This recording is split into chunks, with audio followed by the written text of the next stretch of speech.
So there's this very small movie you might know about called a Minecraft movie, and me, being the totally sane person that I am, thought it would be a great idea if I created my own in 30 days using Lego. I'm definitely not gonna be regretting this. Now, there are an obscene amount of moving parts to making a movie, which is why you've aged 60 years by the time you get to the post-credits scene. So for the sake of time, we'll just break it into 3 categories: pre-production, production, and post-production. If you want to know the definitions, you can Google it while I throw up Subway surfers. Anyways, our characters in this movie are going to be Steve, Alex, Herobrine, and a random villager who's kinda just there. Hello. Anyways, here's 3 hours of scripting condensed into 10 seconds. Oh yeah, and I also made some poor storyboard art and gave the characters really odd art. You'll figure out what I mean by that a little bit later. And after a good 6 hours of scripting, I have 17 pages and 125 shots. With the script finished, it's time to meet our cast. First up, we have Loft Studios as Steve, one of my IRL friends Simpington as Alex, Mr. Alias as the villager, and last but not least, Jay Silver as Herobrine. For the voice actors, to get a better idea as to how the lines should sound, I decided to jump into VC with one of them. Hello. Hello. I am Steve.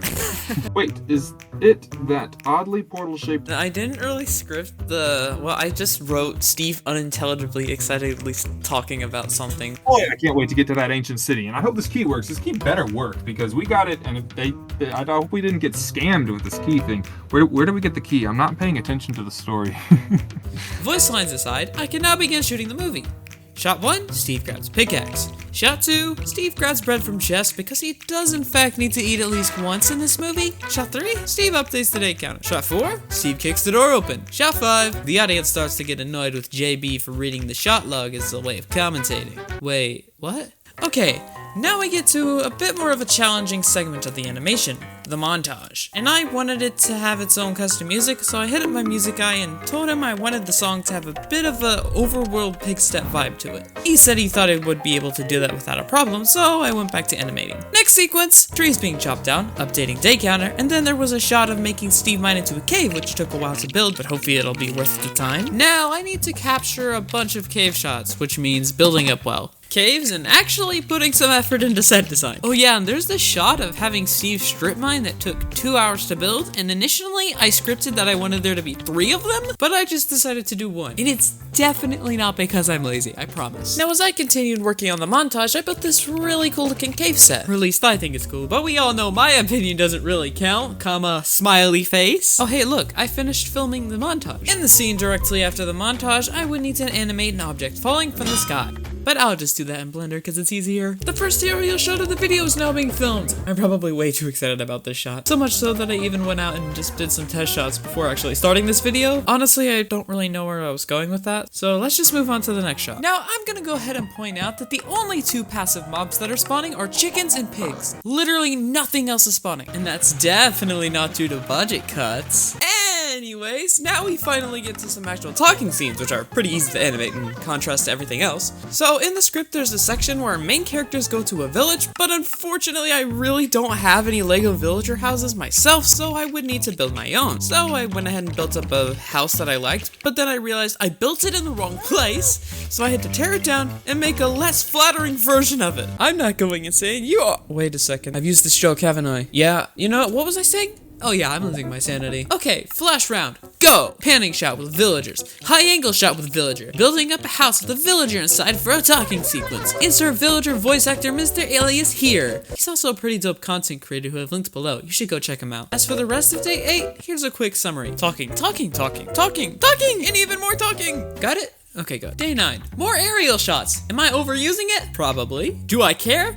No. Next is some talking scenes with Alex expressing her frustration with Steve. And no, you don't get to know why Alex dislikes Steve. This is just what happens when you spend 2 days on a 17-page script. Or I could just be intentionally playing you and not giving an explanation so I can make a second one. Day 10 is some of the shots that I was most looking forward to. And yes, I know I've said that about a few other shots, but this time I mean it. The first shot I wanted to take was from inside a cave. So I took a good 15-30 minutes building up the interior of one. After I animated that shot, I built up a side profile that shows the cave encased into a hill. How's that for set design, Pro Creeper? Well, now that it's built, I really don't have much else to say. I mean, it's a pretty good looking cave. I did end up finishing the other shots, which included the cave in it, and then I went on to the next one, which was just a pretty simple shot of Steve taking out a skeleton and then Alex just unenthusiastically walking by because she really doesn't want to be there.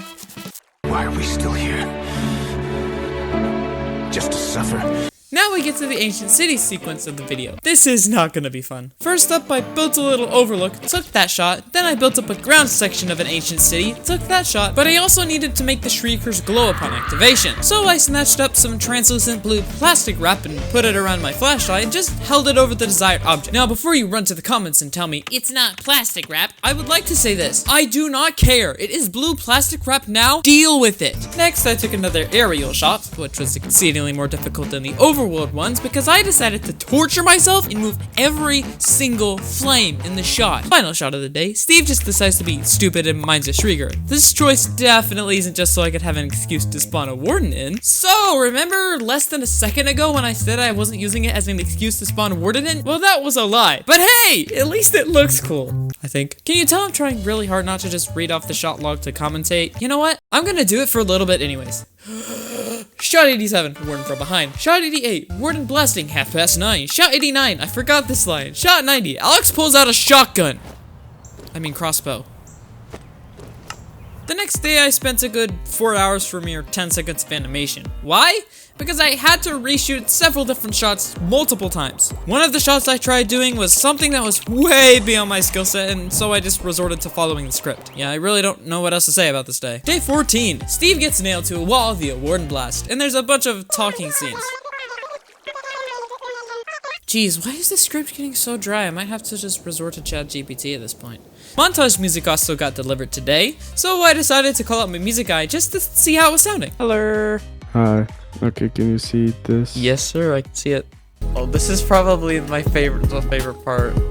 That was perfect. Yeah. Let's go. Yes, that is perfect. Right. With that, it is now time to build the fourth dimension. For this dimension, I decided that I wanted it to be primarily made of skull. Since I don't have an armada of dark blue Lego pieces, I just use black ones. Now, for the portal, I could create a completely digital version of it and then composite it into the frame, or I could just use these light bars and do it practically. I went with the practical. The next couple of shots were just pretty basic world building shots. Next day. So today I introduced Herobrine to the film, and instead of being like a lot of other animators and just sticking on a piece of white sticky tack to create his eyes, I made the decision to do it digitally. I won't regret this. The majority of day 17 was spent animating Herobrine talking because, you know, apparently he's a professional yapper who gets paid by the word. No, like, legitimately, he has a minute 20 worth of lines. The film is only going to be about 10 minutes long. For one of the shots, I wanted to attempt to recreate that first iconic Herobrine sighting in Lego. But just because I want to do something doesn't necessarily mean that I can. I mean, I guess it looks alright though. The rest of the sequence were some green screen shots and a long pan out shot as the portal breaks. Okay, production is finally now done. Now, on to post-production. First thing I did was stabilize all the shots, which ended up being closer to 140 than the initial 125 I shot logged. Then I realigned all the voice lines and began working on sound design. After spending a good 30 minutes searching for a download of all the Minecraft sounds, which of course were in a file format that wasn't compatible with my editing software because that would be just too easy, wouldn't it? I finally found one using a WAV audio format, and I promise you, you've never heard anyone in your entire life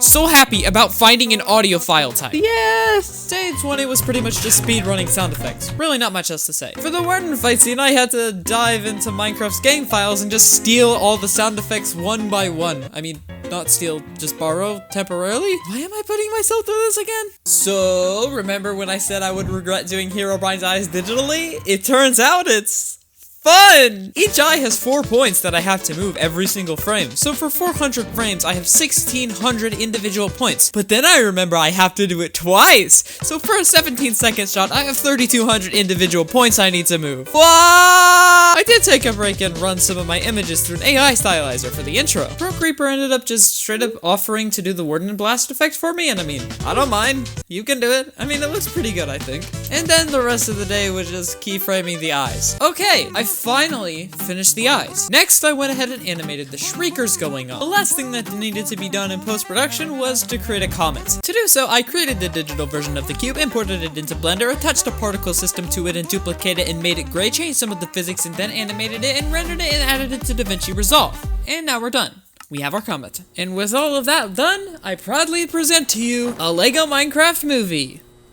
Hi 50% of people who skipped to this part of the video. Okay, just wanted to make you self-conscious about that. Now here's the movie.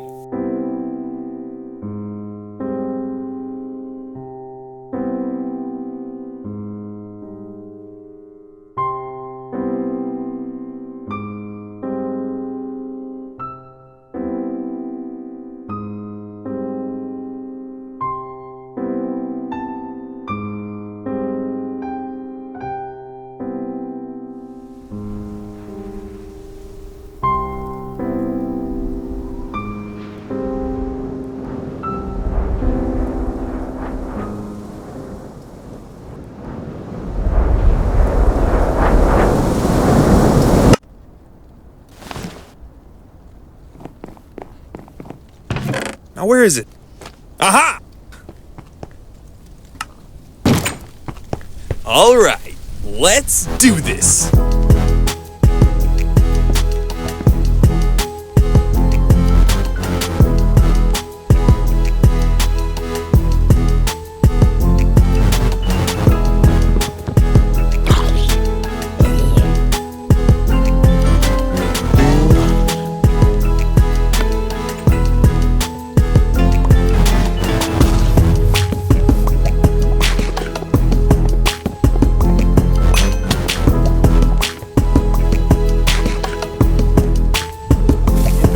Go.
What was that thing I saw last night? I'm gonna go check it out.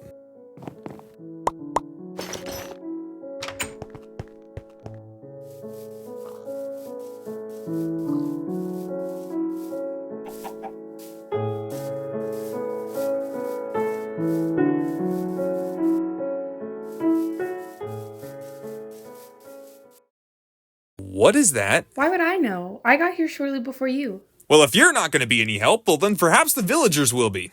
Really? You're going to be like that? Yep!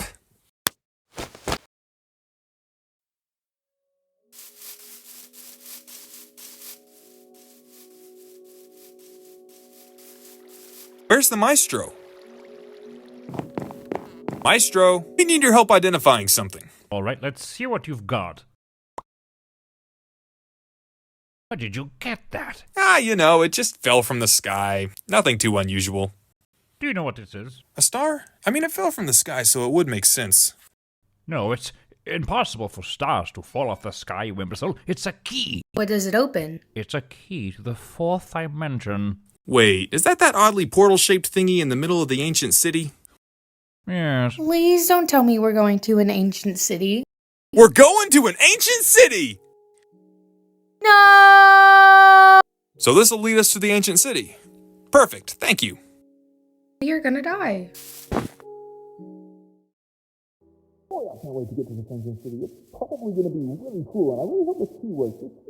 And once we open it, we'll be the first people ever to explore the fourth dimension!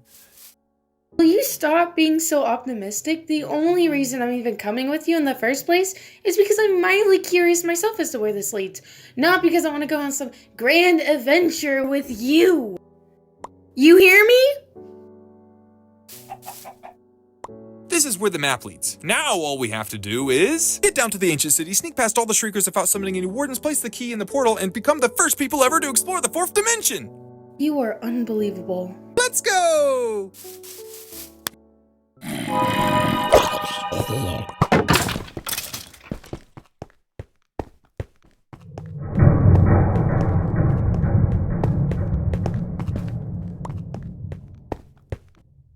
Well, this looks like the place.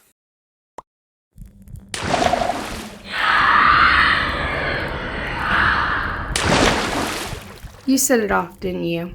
Sure did. Just means we have to be extra careful getting to the portal.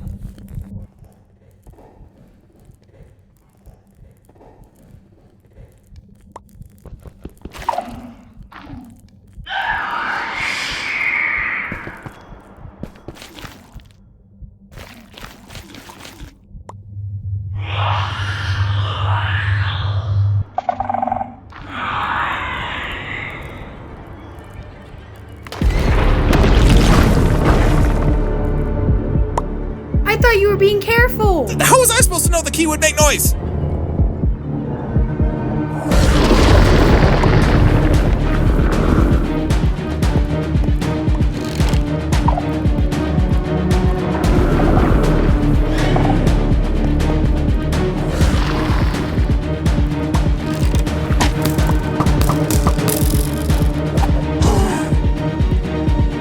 I did not think this through.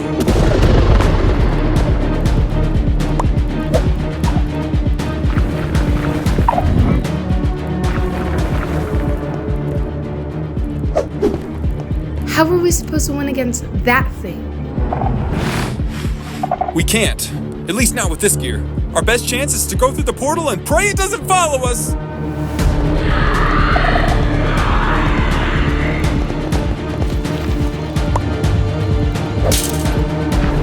Steve? Wait for it.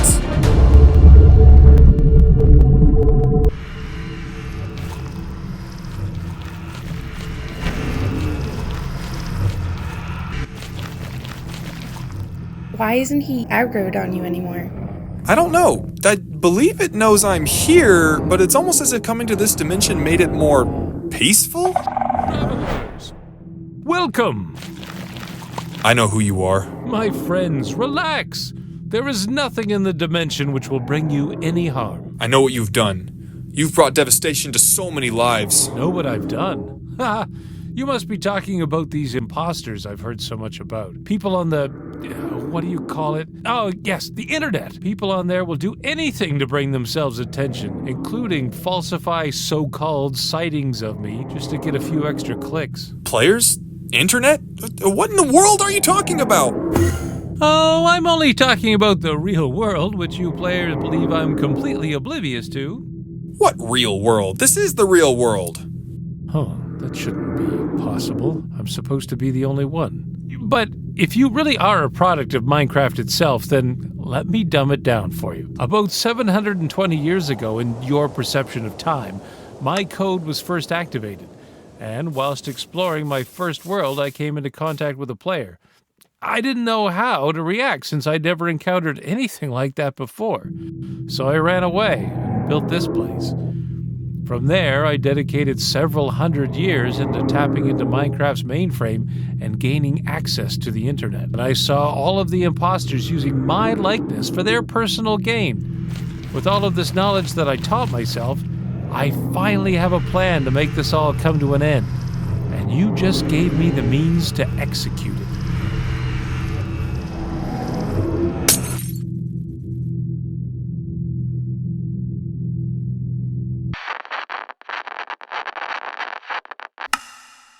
And that's it! This was a very fun and mildly invigorating at times to make, but I'm pretty happy with how it turned out. Anyways, if you want to help support the channel and be featured in the credits like these guys, you can consider joining channel memberships. And without further ado, I'll catch you all in the next video.